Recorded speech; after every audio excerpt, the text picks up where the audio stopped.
Hey guys, welcome or welcome back to my channel. If you don't know me, my name is Savannah and I own a small business called 99% Coffee. It's been a few days since I last recorded now. I think the last day I actually recorded was November 30th, so it's been at least 5 days since I last even took my camera out of its bag. And I kind of lost my camera during this event. At the end of the day, we just threw everything into bags, including my camera in its case, and I just dug it out like 3 hours ago. So, oops, things happen, right? But it was an extremely eventful week. Well, 2 weeks, I guess. The last time that you guys saw me, I was recording a market prep vlog, if I remember correctly, or an inventory vlog. I think it was a market prep vlog. And I was just about to go on my trip to Tennessee to visit my boyfriend's family for Thanksgiving. That trip was fun. On our drive down, my boyfriend's car broke down. We ended up stranded in Effingham, Illinois, which if you are from Illinois, you probably know, or even if you're not from Illinois, you probably know, it's literally just a city in the middle of nowhere. So that was fun. But his dad drove up from Tennessee to pick us up and get us down there. So we were able to spend the rest of our Thanksgiving with his family, and it was all chill and everything. I was actually pretty panicked that I wasn't going to be able to make it to this market because of that. But aside from the car troubles that we had, it was a pretty good week. We were able to go down, check out Nashville. I've never been there before, so it was a fun time doing some pedal taverns and just hanging out on Broadway or whatever it's called downtown. So it was a good time. Next time we go down, hopefully we have less car issues, but this week has been stressful. Ever since the last event, I've been stressing about my next event, which is, well, my quote-unquote biggest event that I've ever been to, so we'll see. I don't feel 100% prepared for it. Anyway, this video is not about the next event. It's not about Thanksgiving. So let's get into it. This video is to recap the Regal event that I did on November 30th. And this was like a big small business Saturday thing. It was part of a big like small shop small crawl in my town because they like to do like little punch cards where you can win gift cards and all that stuff. It's really fun. I like participating in these events as a shopper. So participating as a vendor is just kind of double the fun because I kind of get more involved in it. And then I get to do my shopping on Saturday, or like after the event or before the event, or, you know, just throughout the season, because I know that they do have another event coming up called like the Chocolate Walk, which is always really fun. Me and my mom like to do that one. Anyway, so this event last year was pretty good. I think last year it was my highest grossing event, which doesn't really say a lot because last year was like my first year seriously doing events. I think I did $600 in sales last year. For this event, they gave us a 9x10 spot, which is kind of weird to have a 9x10 spot, but whatever. And I feel like we kind of ended up taking up 10x10. Like we popped over to the event at first, and the host was like, oh yeah, you know, just roughly 9x10, 10x10 spaces are fine. And so me and my mom we were in the middle of the dance floor. So we kind of like measured out with the dance floor tiles, like how many 10 feet, like how much 10 feet is by 9 feet. And we just kind of guesstimated based off that. And I think there was some people taking up a little bit more space, some people taking up a little bit less space. So they were just kind of like, as long as you're not in the middle of someone else's space, it's fine. So we were like, okay, works for me. I mean, there was only 17 vendors, maybe 16 vendors there. So it's not like we were really cramped for space or anything. It was indoor at a banquet hall in the area, so it's like, it's a pretty roomy room. It's just one big room basically. So one of the new things that I ended up doing this year was adding a kiosk to my booth. This kiosk was actually from Etsy, and I really do like it. I think it's a like 36-inch wide kiosk by like 24 inches deep. And it's a pretty decent size. It does fit everything that I need in the back, like things like bags and other checkout items. So I do really like it. It is a little bit bulkier than I would have liked, but it definitely does the job for what I wanted. And then another thing that I also added to my booth that was actually a more recent addition is also this bookshelf.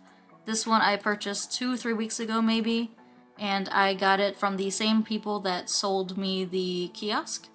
And so it matches perfectly. I love it. They are both very easy to put together and take down, and I think it helps me kind of organize my items a little bit more, especially being kind of out on the other side.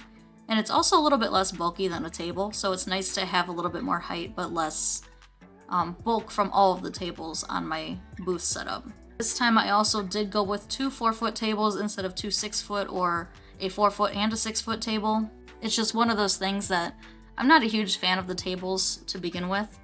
I think that they make things a little bit bulky, but I also feel like they're kind of a necessity at this point. I did try raising them up on razors as well.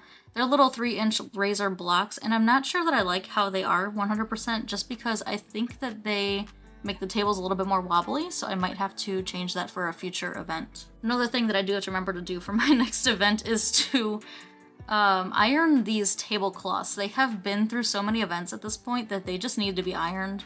And I've ironed them before, but when I fold them back up, they just kind of end up more wrinkly than they were before. So I definitely need to remember to do that for my next event. The back one doesn't matter as much because it's covered by my little table banner, but I still would like to have it ironed for my next event. So these little risers that I'm setting up now on this little table in the front actually kind of annoy me a lot. These little risers are the most annoying thing to set up. They are so flimsy and they just kind of fall apart while you're setting them up. Once they're set up, they're fine, but I definitely want to replace these at some point, maybe next year, because they are not my favorite things to haul around and put together. On the left side, you also see my mom setting up a pegboard, my little pegboard for the Loveys. The pegboard is relatively new. What the Loveys are hanging on are paper towel holders, actually. This pegboard actually kind of sucks if you are looking for something that you can put like baskets on and whatnot, because the pegs are not actually standard size. So you kind of have to push and like force things into the pegs. So it's kind of a pain in the butt, but the pegboard overall does look really nice. I like how it looks with everything. The one thing that I do really like about this setup is that it kind of combines a Z and a U in a way. The last time that I tried a Z format, I was not a huge fan of it because I didn't have room to get out of my space. But I feel like with this setup, I definitely have room to get out. Granted, I am using smaller tables. I'm using like a 4-foot and a 4-foot, plus my kiosk, and then the pegboard and the bookshelf. But it definitely feels like I have more room to get in and move around. Like, I think we had, if we were set up exactly to the edge with the kiosk there, I still had 2 feet or so in the back to be able to stand up and sit down and everything, do whatever I needed to do. And if I move the kiosk in just a little bit, I have even more room, so it's not like it's a huge deal having the kiosk there.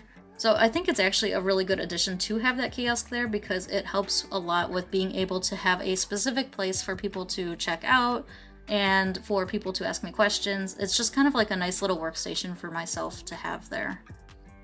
It also doubles as a really good place to hide your food when people come by, of course. We had a few people stop by when I was eating Chipotle. It was nice to be able to put my Chipotle down and have it out of sight instead of like on the table where everyone was going to be walking by. So now that we went over everything that went into actually setting up the booth and how the booth looked at the end, we can kind of go over what exactly I sold and how many of them. I took 2 different notes. So first we can go through the cash sales, and then we'll go through my Shopify system and see what's sold there. I'm actually going to move a little bit so I can have photos here. Some items I don't have photos of because I was gone for the whole week before, so I couldn't actually take product photos of those items. First one that did sell was a raccoon lovey for $40.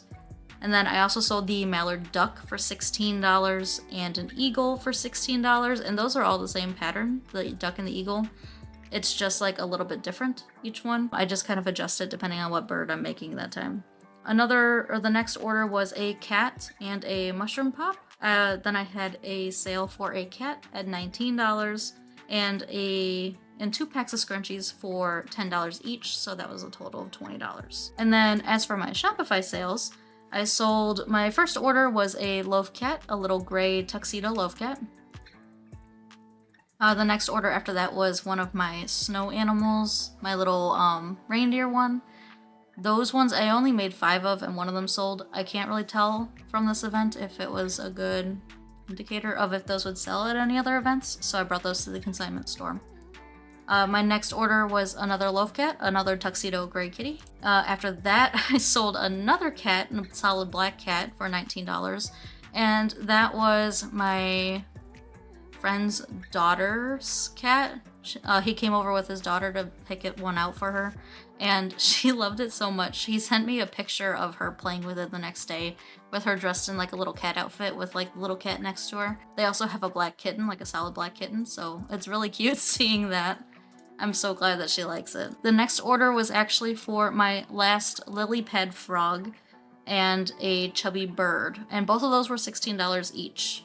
And it looks like it was the budgie, so like the little blue bird. The next sale was the pink axolotl, and I sold one more pink axolotl after that. Overall in sales, and I'm still looking at my sheet here, so if you see me looking this way, that's why.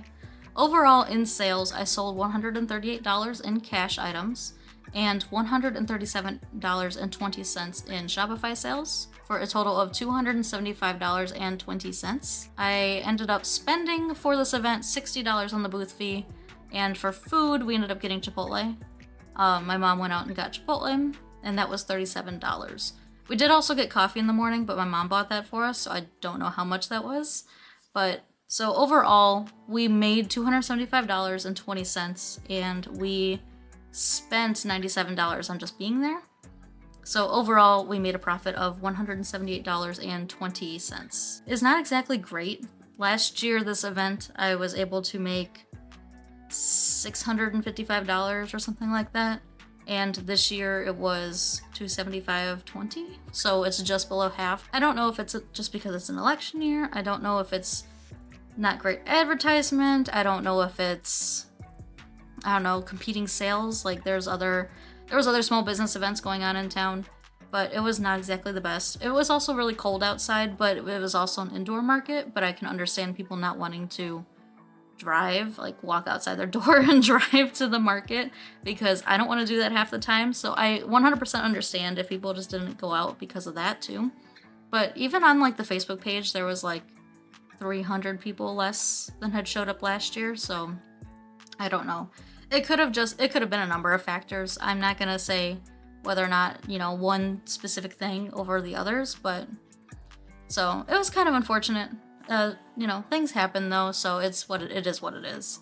I think for the amount of traffic that we had, because it was really slow the whole time, except for like maybe 20 minutes where it was quite busy. But I think for the amount of traffic that we had a pretty good number of sales. I'm not gonna complain or anything. I think the cats are doing perfectly fine at $19. I don't want to increase the price anymore, but also I think 19 will be fine for them for my next market, because I think it's a good number. We'll see. I can't really use this market to adjust my prices and like figure out if it's a good price or not, I think, because there just wasn't enough traffic, there wasn't enough sales, so I don't know. Some of the comments that I did get that I need to kind of take into account for next time is people were asking about custom cats. So I'll have to think about doing like a wait list or like some way for them to order custom items. There was also a few comments, more than I thought actually, about baby safe plushies. People were asking if there was anything baby safe that wasn't in the $40 range, which is like the Loveys are all like $35, $40, and $45. Maybe I'll have to think about doing items with embroidered eyes versus using safety eyes all the time. I'm not a huge fan of doing embroidered eyes sometimes, especially on the smaller plushies, but I do understand why people want them versus the safety eye plushies, so I'll have to think about that. There was a few comments saying like, oh yeah, my granddaughter could make that, but it was always followed by a positive conversation, so I wasn't like really put off by it. At one of my other events, I had people come by me and say like, oh, my granddaughter can make that, and just kind of like walk away or something, or like say like, you're charging too much for something that my granddaughter can make. And I was just kind of like, okay. But at least like these comments, when people said something, it was a good comment to start a conversation, which I'm perfectly fine with. I love talking to people about crochet. Some people were crocheters themselves, so I was able to talk to them about it. Someone actually came up with their friend and had a cardigan on, and I was like, oh, that cardigan's really cool. It was like one of those hexagon cardigans. I've never been able to make one because I don't have the patience for it. But it was really cool. And she was like, oh, thanks, my friend made it. And she pointed to her friend all excited. And I was like, oh my God, that's so cool. So we had a nice little conversation about that. They were super cool. I love talking to people when they're like super passionate about it. You can tell they're just like going into it, and I love it so much. But yeah, so I think that's all the notes that I mostly took on this market. If someone was to ask if I was gonna do this market next year, it would depend, because I don't know. This year I kind of realized that I need to kind of slow down on things, but kind of prioritize markets and events that will be more profitable for me, that won't stress me out as much. You can probably tell, but I am breaking out. I am stressing out so much right now with my final event coming up at the end of the season. Well, at the end of the season. At the end of next week, I have my final event coming up, and that one is my largest event that I've ever done. So I have been stressing out for both these markets, and the whole car situation, and not knowing if I'm going to be able to be back in time for a market. The whole thing just stressed me out so much. I think next year I want to prioritize doing markets that are a little bit more established, maybe a little bit less local, but would be more profitable for me personally, versus doing smaller local events, just because I end up panicking for these smaller local events and then not needing to panic that much, and then they just end up, not as profitable as something that I could have done elsewhere, where I could have actually made a little bit more money to cover cost of materials and all that. Which I don't like saying that, because I love doing these small local events, but also I need to prioritize my mental health and my physical health, because it has taken a toll on me for sure. And I don't want it to affect my relationships and all that with my family.